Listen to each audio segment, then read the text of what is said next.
স্বাগত দীপ্ত সংবাদে, সাথে আছে আমি কাজী আসিফুজ্জামান। টানা ১.৫ দশক ধরে অকার্যকর খাগড়াছড়ির দীঘিনালার একমাত্র স্লুইস গেট। এতে কৃষি জমির সেচ নিয়ে চরম দুর্ভোগে পড়েছেন স্থানীয়রা। সেচের অভাবে ৩ ফসলি জমি এখন ২ ফসলিতে পরিণত হয়েছে, কমে গেছে ফসলের উৎপাদন। খাগড়াছড়ির দীঘিনালা উপজেলার মাইনী নদী সংলগ্ন একটি খালের উপর নির্মিত এই স্লুইস গেট অনেক আগেই ধসে পড়েছে দেয়াল ও কংক্রিটের আস্তরণ, মরিচা ধরেছে লোহার বিভিন্ন অংশে। ৩টি কপাটের মুখ ময়লা আবর্জনায় পুরোপুরি বন্ধ হয়ে গেছে, এতে পানি চলাচলও বন্ধ। বর্ষা মৌসুম এলেই পাহাড়ি ঢল এবং অতিরিক্ত বৃষ্টিতে নদী ও খালে বৃদ্ধি পায় পানি। তখন স্লুইস গেটটির কপাটগুলো নিয়ন্ত্রণ করা যায় না, ফলে আশপাশের নিচু এলাকা ও ফসলি জমিতে সৃষ্টি হয় দীর্ঘমেয়াদী জলাবদ্ধতা। বিগত প্রায় ১ দশক ধরে এই সুইচ গেটটি অকেজ অবস্থা পড়ে আছে এবং এই সুইচ গেটটির সামনের দিক দিয়ে আগে যে দিক দিয়ে পানি প্রবাহিত হতো, বর্তমানে পানিটা তার অন্য রাস্তায় চলে যায়, যার কারণে সুইচ গেটটি অকেজ হয়ে পড়ে। এখন ওই এলাকায় ধান বা অন্যান্য ফসলের পরিবর্তে চাষ করা হচ্ছে তামাক। কৃষকরা জানান, সেচ ব্যবস্থাপনা ভালো না হওয়ায় অনেকটা বাধ্য হয়েই তারা তামাক চাষ করছেন। ধান চাষে পানি দিলে আপনার ছড়ার দূরত্ব হচ্ছে প্রায় ৯০০ ফিট দূরত্ব। এই জায়গা থেকে ৯০০ ফিট দূরত্ব থেকে এই মেশিন দিয়ে সেচ দিয়ে ধান করে আমাদের পোষাবে না, যার জন্য এই তামাক করা। স্লুইস গেটটি মেরামতের আশ্বাস দেন এই কর্মকর্তা। এছাড়া স্থানীয়দের তামাক চাষে নিরুৎসাহিত করার কথাও জানান তিনি। চলমান প্রকল্প, একটা কৃষি মন্ত্রণালয়ের পার্টনার একটি প্রকল্প চলমান আছে। তো পার্টনার প্রকল্প থেকে আমাদের ভূগর্ভস্থ সেচ নালা করার একটা সুযোগ আছে। অবশ্যই তো তামাক উৎপাদন তো আমাদের এটা তো অনুৎসাহিত পরিকল্পনা আছে। দ্রুত স্লুইস গেটটি সংস্কারের মাধ্যমে শুষ্ক মৌসুমেও চাষাবাদ সম্প্রসারণের দাবি স্থানীয়দের। কামরুন নাহার, দীপ্ত, বার্তাকক্ষ। সাবেক পুলিশ প্রধান বেনজির আহমেদ দুবাইয়ে শর্ত সাপেক্ষে জামিনে মুক্তি পেয়েছেন, আর সেই জামিন বাতিল করতে আইনি লড়াইয়ে নেমেছে বাংলাদেশ সরকার। স্বরাষ্ট্রমন্ত্রী সালাউদ্দিন আহমেদ জানিয়েছেন, দুবাইয়ে একটি ল ফার্ম নিয়োগ করা হয়েছে, যেটি বেনজিরের জামিন বাতিলে আদালতে লড়বে। বাংলাদেশের অনুরোধেই সংযুক্ত আরব আমিরাতের দুবাইয়ে গ্রেপ্তার হয়েছিলেন সাবেক আইজিপি বেনজির আহমেদ। ১২ জুন বাংলাদেশ সরকারকে বিষয়টি জানায় সংযুক্ত আরব আমিরাত কর্তৃপক্ষ। দুবাইয়ে বেনজির আহমেদ শর্ত সাপেক্ষে জামিনে মুক্তি পেয়েছেন এবং তিনি ইউরোপের কোনো একটি দেশে যাওয়ার চেষ্টা করছেন বলে রবিবার খবর দিয়েছে কয়েকটি গণমাধ্যম। বিকেলে রাজশাহীতে এই প্রসঙ্গে সাংবাদিকদের সঙ্গে কথা বলেন স্বরাষ্ট্রমন্ত্রী। আমরা ল ফার্ম নিয়োগ করেছি, কয়েকদিন আগেই ল ফার্ম নিয়োগ করেছি। এই বিষয়টা শুধুমাত্র তাকে ইনস্ট্রাকশন দেওয়া হয়েছে যেন বেইল ক্যান্সেলেশনের জন্য সে পার্সু করবে। স্বরাষ্ট্রমন্ত্রীর আশা, আইনি প্রক্রিয়ার মাধ্যমে দ্রুত বেনজির আহমেদকে দেশে ফিরিয়ে আনা সম্ভব হবে। আমি খবর পেয়েছি তাকে অন কন্ডিশন এখানে তার লিভ না করার শর্তে বেইল দিয়েছে। কি কি শর্ত আমি সার্টিফাইড কপিটা জোগাড় করতে বলেছি এবং আমাদের যে ল ফার্ম নিয়োগ হয়েছে তাদেরকে আমরা ইনস্ট্রাকশন দিয়েছি যেন এই বেইল ক্যান্সেলেশনের জন্য তারা পার্সু করে। আওয়ামী লীগ আমলের আলোচিত পুলিশ কর্মকর্তা বেনজিরের বিরুদ্ধে অবৈধ সম্পদ অর্জন, অর্থ পাচার সহ একাধিক অভিযোগে তদন্ত করছে দুদক। সেই তদন্তের ধারাবাহিকতায় ২০২৫ সালের ১১ এপ্রিল তার বিরুদ্ধে ইন্টারপোলের রেড নোটিশ জারি করা হয়। তবে তার আগেই ২০২৪ সালের মে মাসে সপরিবারে দেশ ছেড়ে দুবাইয়ে চলে যান বেনজির আহমদ। সাইফুর রহমান শিশির, দীপ্ত, বার্তাকক্ষ। রাজধানী সহ দেশের বিভিন্ন অঞ্চলে আবাসিক, শিল্প ও সিএনজি ফিলিং স্টেশনে গ্যাস সংকট চলছে। কয়েকদিন ধরে গ্যাসের চাপ স্বাভাবিকের তুলনায় অনেক কম থাকায় ভোগান্তিতে পড়েছে মানুষ। বাসাবাড়িতে রান্নার কাজ ব্যাহত এবং সিএনজি স্টেশনগুলোতে গ্যাস নিতে ঘন্টার পর ঘন্টা অপেক্ষা করতে হচ্ছে চালকদের। রাজধানীর পুরান ঢাকার লালবাগ এলাকার মানুষ গত ২ সপ্তাহের বেশি সময় ধরে গ্যাস পাচ্ছে না, ফলে বন্ধ রান্না বান্না। আজকে আমাদের ১৫ দিনের উপর হবে আমাদের গ্যাস থাকেই না টোটাল। আমাদের এই যে বিদ্যুতের কারেন্ট বিলও দিতে হয়, আমাদের বিদ্যুতে রান্না করতে হয় অনেক কষ্ট করে। এই যে প্রতি মাসে মাসে বিদ্যুতের বিল, গ্যাসের বিলটাও দিতে হইতাছে। গ্যাসই নেই, চুলায় জ্বলে না। আমাদের মতন মধ্যবিত্ত পরিবারে খাবার কিনে খাইতেও সমস্যা। রাজধানী সহ দেশের বিভিন্ন অঞ্চলে গ্যাসের চাপ কম, ফলে রান্নার সময় চুলোয় আগুন জ্বলছে না এবং যে আগুন জ্বলে অধিকাংশ সময় সে আগুনে রান্না করাও যায় না। ফলে সবচেয়ে বেশি বিপাকে পড়েছে আবাসিক অঞ্চলের মানুষরা। বিকল্প হিসেবে তারা ব্যবহার করছে ইলেকট্রিক চুলা কিংবা এলপিজি সিলিন্ডার। ইলেকট্রিক চুলা নিয়ে আসছে ওই গ্যাসের প্রবলেমের জন্য। এখন তো আমাদের আগে পেতাম, এখন একেবারে পাচ্ছি না গ্যাস। এখন আমাদের কারেন্টের চুলার মধ্যে রান্না করতে হচ্ছে। দিনের পর দিন গ্যাস সংকট চলতে থাকায় সাধারণ মানুষের জীবনযাত্রা চরমভাবে ব্যাহত হচ্ছে। এদিকে ফুলে ফেপে উঠেছে ইলেকট্রিক চুলা ও এলপিজি গ্যাস সিলিন্ডারের কোম্পানিগুলো। গ্যাস ক্রাইসিসের জন্য ইলেকট্রিক চুলার একটা চাহিদা অনেক বাড়ছে, তো এটা ডে বাই ডে বাড়তেছে। নতুন কাস্টমার একটু বেশি আসতেছে, সাথে চুলা সিলিন্ডার সবই লাগতেছে নতুন করে। আবার কিছু কিছু অসাধু ব্যবসায়ী বড় যারা ডিস্ট্রিবিউটার, তাদের থেকে আমরা মাল নিয়ে বিক্রি করি, তারা একটু বেশি করে আমাদের থেকে বেশি লাগতেছে। এদিকে গ্যাস সংকট রাজধানীর ফিলিং স্টেশনগুলোতেও। দীর্ঘ সময় দাঁড়িয়ে থেকেও গ্যাস পাচ্ছে না গাড়িগুলো, বন্ধ থাকতে হচ্ছে অনেক ফিলিং স্টেশন। সামগ্রিক বিষয়ে জানতে তিতাস গ্যাস কর্তৃপক্ষের সঙ্গে যোগাযোগ করা হলে কেউ কথা বলতে রাজি হয়নি। পরে গণসংযোগ কর্মকর্তা মুঠোফোনে জানান, কক্সবাজারের মহেশখালীর এলএনজি টার্মিনালে কারিগরি ত্রুটির কারণে দেশে গ্যাসের সরবরাহ কমে গেছে। পরিস্থিতি উন্নতি না হওয়া পর্যন্ত তিতাসের আওতাধীন এলাকার সব শ্রেণীর গ্রাহক টানতে গ্যাসের তীব্র স্বল্পচাপ বিরাজ করবে বলে জানিয়েছেন তিনি। আলোয়ান খান, দীপ্ত সংবাদ, ঢাকা। বিদ্যুতের ঘন ঘন লোডশেডিংয়ের কারণে বরগুনায় আজ বিক্ষোভ করেছেন বিভিন্ন শ্রেণী পেশার মানুষ। সকাল 10টায় প্রেস ক্লাব চত্বর থেকে বরগুনা বিদ্যুৎ অফিস অভিমুখে বিক্ষোভ মিছিল বের করা হয়। মিছিলটি শহরের প্রধান প্রধান সড়ক প্রদক্ষিণের পর বিদ্যুৎ অফিসের সামনে শেষ হয়। সেখানে অফিস ঘেরাও করে তারা বিক্ষোভ করেন। এ সময় বিক্ষোভকারীরা বলেন, ঘন ঘন লোডশেডিংয়ের কারণে বরগুনার মানুষের জীবন অতিষ্ঠ হয়ে পড়েছে। আগামী 7 দিনের মধ্যে এই সমস্যার সমাধান না হলে অফিসে তালা ঝুলিয়ে দেওয়ার হুঁশিয়ারি দেন তারা। পরে প্রধানমন্ত্রী বরাবর স্মারকলিপি প্রদান করেন বিক্ষোভকারীরা।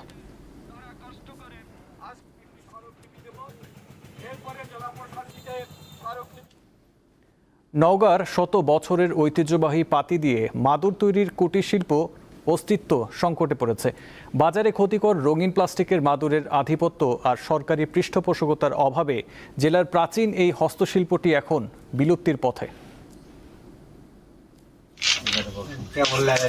শত বছরের ঐতিহ্য মাদুর শিল্প, এই মাদুর শিল্প এখনো টিকে আছে নওগাঁর কিছু এলাকায় এবং শত বছরের ঐতিহ্যটাকে টিকে রেখেছে এখনো নওগাঁর কয়েকটি গ্রামের এই মাদুর শিল্পের কারিগররা। তবে মাদুর শিল্পের সঙ্গে যারা জড়িত তারা জানিয়েছে যে একসময় এই মাদুরের কদর থাকলেও এখন কিছুটা কমেছে প্লাস্টিকের ভিড়ের কারণে। তবে মাদুর তৈরির সঙ্গে জড়িত যেসব কারিগর রয়েছে তারা জানিয়েছে পরিশ্রমের কাজের তুলনায় মাদুর তৈরি করে তারা যে খুব একটা লাভ করতে পারছে তেমনটি নয়, কিন্তু পারিবারিক ঐতিহ্য এবং পেশাগত কারণে তারা আজ এটি ধরে রেখেছে। আমরা বিছনা মাদুলি তৈরি করি, কিন্তু প্লাস্টিকের বিছনা রংচং, ওই জন্য আমাদের বেচা কিনা কম।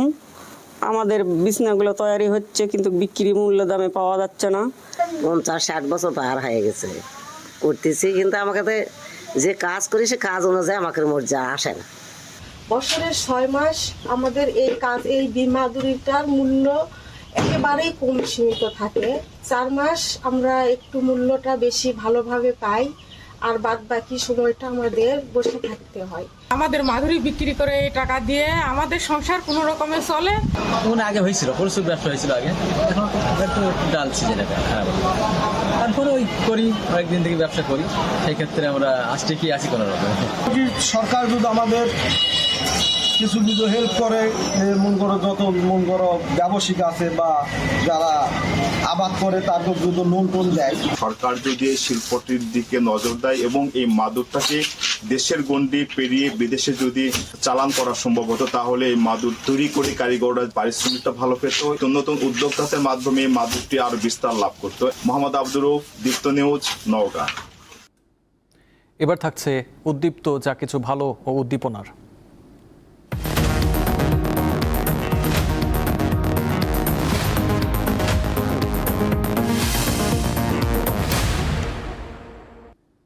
দৃষ্টি প্রতিবন্ধী রাজশাহীর শামসুদ্দিনের জীবন চলছে লড়াই করে।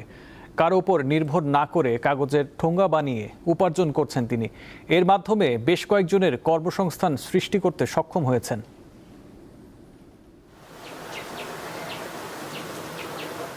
দৃষ্টি প্রতিবন্ধী শামসুদ্দিন বোঝা হতে চাননি সন্তানদের, বেঁচে আছেন লড়াই করে। পরিশ্রম আর আত্মবিশ্বাসকে পুঁজি করে আয়ের পথ খুঁজে নিয়েছেন তিনি। কাগজের ঠোঙ্গা বানিয়ে চলছে তার জীবন সংগ্রাম। চোখের ছানি অপারেশনের পর 2 চোখের আলো হারান শামসুদ্দিন। শামসুদ্দিনের বাড়ি রাজশাহীর পবা উপজেলার হরগ্রাম ইউনিয়নের অচিনতলা গ্রামে। প্রতিদিন কয়েক কিলোমিটার পথ হেঁটে পরিত্যক্ত কাগজ ও বই সংগ্রহ করেন তিনি। সেই কাগজ দিয়ে নিজ হাতে তৈরি করেন ঠোঙ্গা। 2018 সালে এক জটিল রোগে আক্রান্ত হয় শামসুদ্দিনের 2 চোখ। এরপর আর ভালো হয়নি তার চোখ। 2 চোখ হারানোর পর তিনি হারান তার বাবা ও স্ত্রীকে। আমার দ্বারা যেন মানুষের কর্মসংস্থান হয়, কারণ আমি পর হাত পেতে ভিক্ষা করার চাইতে আমি নিজে কিছু করতে চাই। আমি একজন দৃষ্টি প্রতিবন্ধী হয়ে যদি আমি কর্ম করে খাওয়ার চেষ্টা করি, আমি চাই সরকার থেকে আমাদের কিছু সাপোর্ট করুক। আমি তো একজন মানুষ, আমি সমাজের কেন বোঝাই থাকবো, আমি কর্ম করে খাবো। নিঃসঙ্গ শামসুদ্দিন সন্তানদের সংসারের বোঝা হতে চাননি। কাগজের ঠোঙ্গা বানানোর কাজে তাকে সহায়তা করছে বেশ কয়েকজন কর্মী। এতে তারাও স্বাবলম্বী হয়েছেন। বাসায় বসে কাজ করে, ব্যবসা করে, কারোর কাছে হাত পাতি না, সেটাই তো ভালো। আমার ভাসুরের কাগজ আমরাই করি, আমরা করে শুকিয়ে গুছিয়ে দিই। উনি বাজার এলাকে ফোন দেয়, দিয়ে কাগজের রিক্সাতে ডাকে নিয়ে যায়। আর কোনো সমস্যা না। আর অচল মানুষ হিসাবে নিজেরটা নিজেই করে সচেতন করে চলতে পারে। উনাই কর্ম করেই খাই। অন্ধ মানুষ, 5 কেজি 4 কেজি 3 কেজি মানে যেদিন যেমন পায় সেমন করতে পারি। নিজে অন্ধ হয়েও অন্য পরিবারে আলো ফোটাচ্ছেন শামসুদ্দিন, তাই তাকে নিয়ে গর্ব করেন এলাকাবাসী। কামরুন নাহার, দীপ্ত, বার্তাকক্ষ। ইরানের সঙ্গে আজ নতুন করে আলোচনা শুরু করতে যাচ্ছে যুক্তরাষ্ট্র। প্রেসিডেন্ট ডোনাল্ড ট্রাম্প হামলার সিদ্ধান্ত স্থগিতের পর এই তথ্য সামনে এসেছে। রবিবার এয়ারফোর্স ওয়ানে সাংবাদিকদের ট্রাম্প বলেন, যুক্তরাষ্ট্রের বাহিনীর হামলার ব্যাপকতা আগেই বুঝতে পেরেছে ইরান। সে কারণে তারা হামলা স্থগিত রাখতে অনুরোধ করেছে।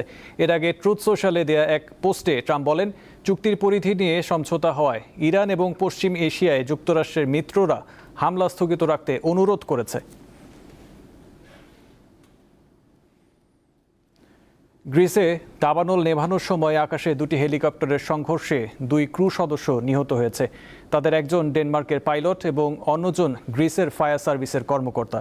গ্রিসের রাজধানী এথেন্সের প্রায় 65 কিলোমিটার পশ্চিমে এই ঘটনা ঘটে। দ্বিতীয় হেলিকপ্টারে থাকা যুক্তরাজ্যের এক পাইলট ও গ্রিসের আরেকজন সমন্বয়কারী কর্মকর্তা বেঁচে গেছেন। দুর্ঘটনার একটি ভিডিওতে দেখা যায় একটি বেল হেলিকপ্টার অন্যটির প্রপেলারে আঘাত করে। এরপর একটি হেলিকপ্টারে আগুন ধরে যায় এবং সেটি গিরিখাতে গিয়ে পড়ে। অন্য হেলিকপ্টারটি জরুরি অবতরণ করে।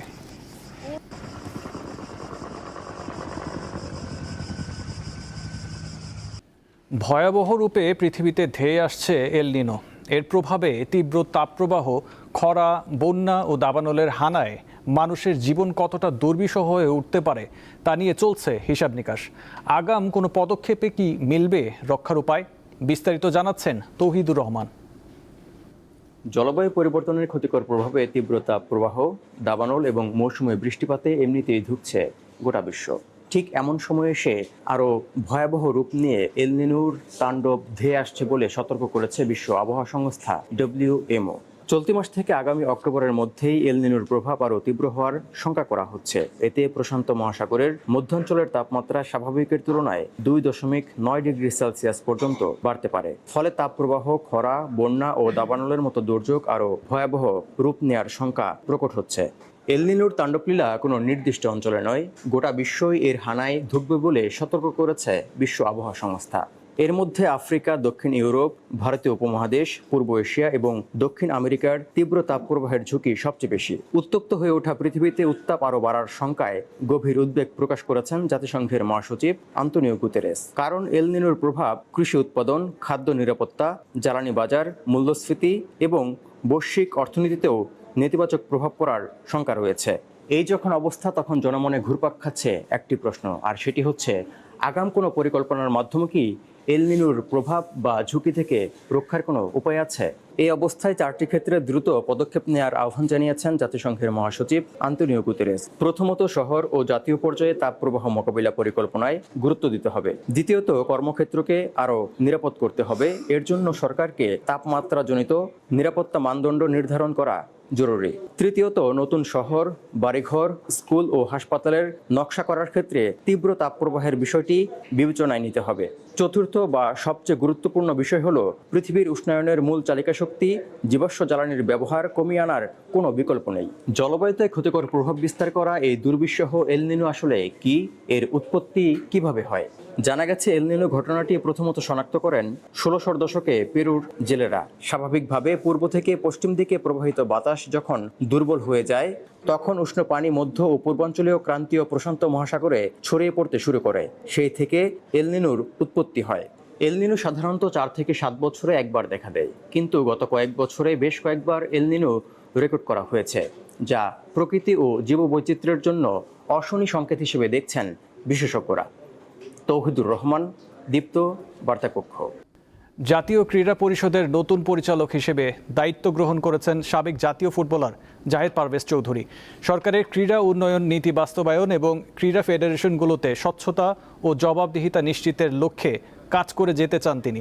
দায়িত্ব গ্রহণের প্রথম দিনেই নিজ কার্যালয়ে বিভিন্ন ক্রীড়া ফেডারেশনের কর্মকর্তা, সাবেক খেলোয়াড় ও ক্রীড়া সংগঠকদের শুভেচ্ছায় সিক্ত হন তিনি। জাহেদ পারভেজ বলেন, সরকারের ক্রীড়া উন্নয়নের লক্ষ্য বাস্তবায়নই হবে তার প্রধান অগ্রাধিকার। এই ছিল এখনকার মতো। পরবর্তী সংবাদ 2টায় দেখার আমন্ত্রণ রইল। এছাড়াও তথ্য বিনোদনের খবর পেতে চোখ রাখুন দীপ্ত টিভি ডিজিটাল প্ল্যাটফর্মগুলোতে। ধন্যবাদ।